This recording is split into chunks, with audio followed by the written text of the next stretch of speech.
రాష్ట్రం అంతా జరిగిన అన్యాయం ఏంటి, ఏం చేసినా తప్పు, నేను చేసిన తప్పు ఏం లేదు సార్. నేను అదే బతుకమ్మ గడ్డ నడిపించుకుంటున్నాను సార్. నేను ఎవ్వరిని ఏమనలేదు, నేను ఎవ్వరి దగ్గరికి పోలేదు. నా పని చేసుకుని బతుకున్నాను సార్. నేను మా అబ్బల 2:30కి లేదు సార్. 2:30కి లేచి మేము ఇద్దరం మార్కెట్లోకి వచ్చి ఛాయ్ అమ్ముకుంటాం సార్. మేము అమ్మే ఛాయ్ ఎంత సార్? 100 రూపాయలు కాదు, 500 కాదు, 6 రూపాయలకు వచ్చి ఛాయ్ అమ్ముతా సార్. ఓ పుణ్యాలు 5 రూపాయలు ఇచ్చినా తీసుకుంటాం. వాళ్ళు ఎవరైనా వాళ్ళ రేపటి నుంచి రాదు. మనం బతకాలి కాబట్టి ఎంత ఇస్తానో తీసుకున్నాం సార్. నేను ఎవరిని ఏమలేదు సార్, ఎవరు జోలిపోలేదు. నాది ఆ పెద్ద సారాట సార్, మన సిసిలో పెద్ద సారాట. ఆ పెద్ద సార్ వచ్చి బతుకమ్మ గడ్డ వచ్చి పోయేటప్పుడు మంచిగా వెళ్ళా సార్. వచ్చినప్పుడు ఆ సార్ మనసులో ఏమనిపించింది, ఇటు మన ఓడది విషయాలలో నీ బొమ్మగానే పడ్డదా సార్. నీ బొమ్మ కనబడగా మనకి ఆ సార్ ఏమనిపించింది, మన స్టేషన్ దగ్గర వేయడం పోలేడు. ఇద్దరు అది బాత్రూమ్ పోయినా, మా భార్య ఉంది. మా భార్య చెప్పినాడు, అమ్మ మీరు హోటల్ బంద్ చేయండి. ఎందుకని అడిగితే ఏం చెప్పలేదు, ఎన్నిసార్లు అడిగినా ఏం చెప్పలేదు. అక్కడ రోజు ఛాయ్ తాగడానికి వస్తారు కదా, వాళ్ళే అడిగారు ఎందుకు అడుగు. నేనేమన్నా మీకు ఆ రోజు కూడా ఫోన్లో చెప్పినా మళ్ళీ ఇక మీరు రోడ్ల మీద అమ్మడద్దు, ఎందుకంతో చెప్తాను. మీకు నేనేం చెప్పినామన్నా అంటే 5 లక్షలైనా సరే 10 లక్షలైనా సరే నేనే టిఫిన్ సెంటర్ పెట్టిస్తాను. మంచిది సార్, మంచిగా లైసెన్స్ వ్యవస్థ నీ పిల్లలకు నీకు నీ కుటుంబానికి డోకా లేకుండా చేస్తా అని చెప్పి సార్. గాంధీ కాడ చూసి ఏడనో ఒకటి మంచి చూడు సార్, మంచి చూడు. వారం 10 రోజుల లోపల చాలు చేద్దాం సార్. నువ్వు ఎలా నేనే ఇవ్వబడితే నేను పెట్టిస్తాను. మీరు ఏం చేయాలంటే సార్, మీకు రోడ్డు మీద ఉన్నట్టు కాదు, మంచిగా ఒక బందోబస్తుగా పెద్దగా పెట్టుకుంటున్నాం. దానిలోకి వచ్చే ఆదాయంతో మీ ఆమ్దంతో మీరు మంచిగా రెంట్ కూడా కట్టినట్టు సౌలభ్యం ఏర్పాటు చేద్దాం సార్. మీరు కరెక్ట్ గా చూసుకోండి, ఫైనల్ చేసి. నా ఆలోచన నేను చిన్నప్పటి నుంచి మార్కెట్ కానీ ఇప్పుడు వాళ్ళ పిల్లలు పెరుగుతారు. నెక్స్ట్ టైం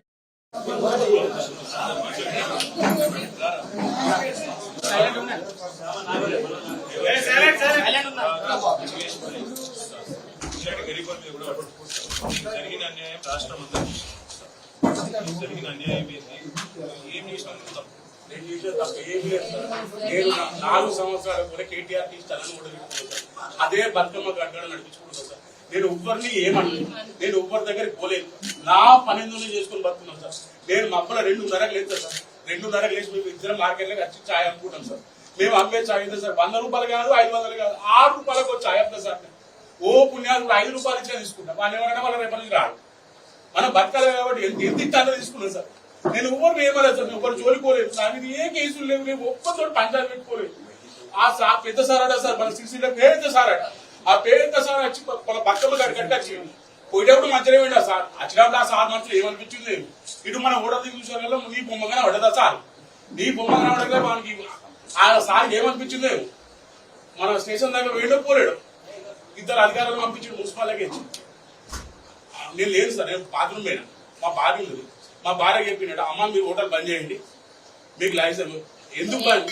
అడిగినాం సార్, మేము ఎందుకని అడిగితే ఏం చెప్పలేదు, ఎన్నిసార్లు అడిగినా ఏం చెప్పలేదు. అక్కడ రోజు ఛాయ్ తాగడానికి వస్తారు కదా, వాళ్ళే అడిగారు ఎందుకు అడుగు, ఎందుకు బంద్ చేయమంటారు, ఏ కారణం చేత బంద్ చేయమంటారు అని అడిగితే ట్రేడ్ లైసెన్స్ కావాలని అన్నారు. ఎందుకు లైసెన్స్, వీళ్ళు ఏమన్నా అక్రమంగా ఏమన్నా చేస్తున్నారో లైసెన్స్ దేనికని అడిగారు. వాళ్ళు అడిగితే లైసెన్స్ లేదు, బంద్ చేయాలన్నారు. మీ ఫోటో ఉంది కాబట్టి ఎలక్షన్ లో కోడ్ కాబట్టి తీసేయమని అన్నారు సార్. అంటే అతికేసినాం, అతుక్కోలేదు. అతుక్కోకుంటే ఫోటోనే తీసేద్దామని తీసేసినాం. తీసేసిన తర్వాత మున్సిపల్ వాళ్ళు వెళ్ళిపోయారు సార్. వెళ్ళిపోయినాక మేము ఎప్పటిలాగానే షాప్ బంద్ చేసి పోయినాం. పోయినాక మళ్ళీ 2 రోజులు తీసుకున్నాం సార్ షాప్. ఎవరు కూడా రాలేదు, అది ఏం అడగలేదు మమ్మల్ని. మేము షాప్ బంద్ చేసుకుని ఇంటికి పోయిన తర్వాత అసలు మాకు చెప్పుడు కూడా చెప్పలేరు. అందులోనే ఆ సామాన్లు అన్ని అందులోనే ఉన్నాయి, అట్లనే తీసుకొని లేదు. మాకు తెలిసిన వాళ్ళు ఫోన్ చేసి మీ షాప్ తీసుకోవద్దు అని ఫోన్ చేసేసరికి నేను పోయిండు సార్. పోయేసరికి డాక్టర్లు పెట్టేసారు. పెట్టినాక పోయి అడ్డుకుంటే పోలీసులు తీసుకొని పోయారు. షాపు అసలు ఏమి ఇన్ఫర్మేషన్ కూడా ఇవ్వలేదు సార్, మాకు తీసుకొని పోయారు. మన దొంగలనే వాడు అప్పుడు కాలం కీలం వాడగొట్టారు. వీళ్ళు అట్లా కూడా వాళ్ళ మొత్తం వేసుకొని పీకర్ ఏం లేకుండా అన్ని తీసుకొని వీడు 8వ తరగతి చదువుతుంది సార్, వీడు 6వ తరగతి చదువుతుంది సార్. మన ఓడర్ పక్క పడి గవర్నమెంట్ స్కూల్ సార్, అందులో చదివించుకుంటుంది. నేనేమన్నా మీకు ఆ రోజు కూడా ఫోన్లో చెప్పినా మళ్ళీ సార్. ఇక మీరు రోడ్ల మీద అమ్మడద్దు, ఎందుకంతో చెప్తాను. మీకు నేనేం చెప్పినామన్నా అంటే 5 లక్షలైనా సరే 10 లక్షలైనా సరే నేనే టిఫిన్ సెంటర్ పెట్టిస్తాను. మంచిది సార్, మంచిగా లైసెన్స్ అడ్డా మొత్తం కిరాయితో ఉన్న పర్మనెంట్ వ్యవస్థ నీ పిల్లలకు నీకు నీ కుటుంబానికి డోకా లేకుండా చేస్తా అని చెప్పి సార్. గాంధీ కాడ చూసి ఏడనో ఒకటి మంచి చూడు సార్, మంచి చూడు. వారం 10 రోజుల లోపల చాలు చేద్దాం సార్. నువ్వు ఇలా నేను రోజు వింబడబడుతున్నా, నేను రోజు వింబడబడుతున్నా. చిత్రపానికి రామోహన్ రెంట్ బాగుందని నేను ఉన్నదా నీకెందుకు? నేనే ఎప్పుడు పడితే నేను పెట్టిస్తాను. మీరు ఏం చేయాలంటే సార్, మీకు రోడ్డు మీద ఉన్నట్టు కాదు, మంచి ఒక బందోబస్తుగా పెద్దగా పెట్టిస్తున్నాం. అది దానికెళ్ళి వచ్చే ఆదాయంతో మీ ఆమ్దంతో మీరు మంచిగా రెంట్ కూడా కట్టినట్టు సవలత ఏర్పాటు చేద్దాం సార్. మీరు కరెక్ట్ గా చూసుకోండి. ఫైనల్ చేసి నా ఆలోచన నేను చిన్నప్పటి నుంచి కరెక్ట్ గా ఇప్పుడు వాళ్ళు పిల్లలు పెరుగుతారు. నెక్స్ట్ లెవెల్ పోతా పోవాలి సార్. మరి అందుకే మంచిగా చూడు సార్. పెట్టుబడి పెట్టి నేను పెట్టిస్తానని నీకే ఇచ్చిన బాధ. నువ్వు ఆ దాని కూడా చూడు సార్, మంచిగా చూడు, మంచిగా ఇంతజాం చేద్దాం. చేసినాక దాంట్లో నుంచి ఆమ్దంతో అన్ని నడిపించుకోవచ్చు సార్. నీకు ఎంత వస్తుంది ఇదివరకు నెలకు? నెలకు నాకు 15,000 దాకా వస్తాయి సార్. నువ్వు కరెక్ట్ గా నడిపినావు అనుకో సార్, 30,000-40,000 దాకా సంపాదించవచ్చు. కరెక్ట్ గా మంచిగా మనం చేసుకుంటాం సార్. అర్థమైంది. దానికి 14,000, 13,000 రెంట్ పోయినా మళ్ళీ ఇంటికి 27,000, 25,000 పోవచ్చు. ఆ పని నువ్వు సరిగ్గా చూసుకో. ఇంతజాం మొత్తం నేను చేస్తా సార్. చేసి నేనే వచ్చి నీ వర్కౌట్ చేసుకోవచ్చు.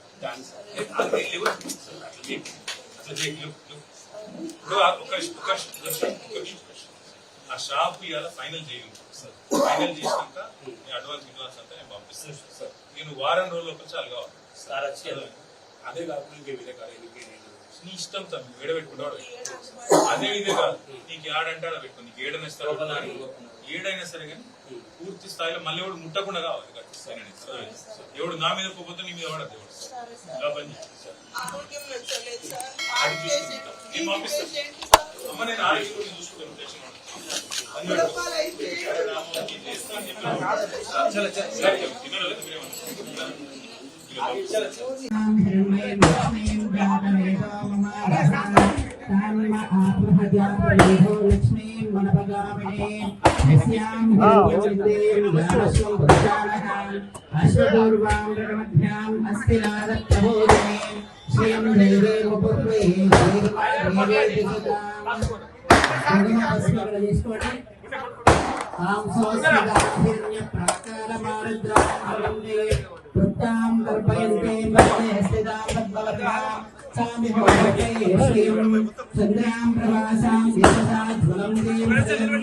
ఓకే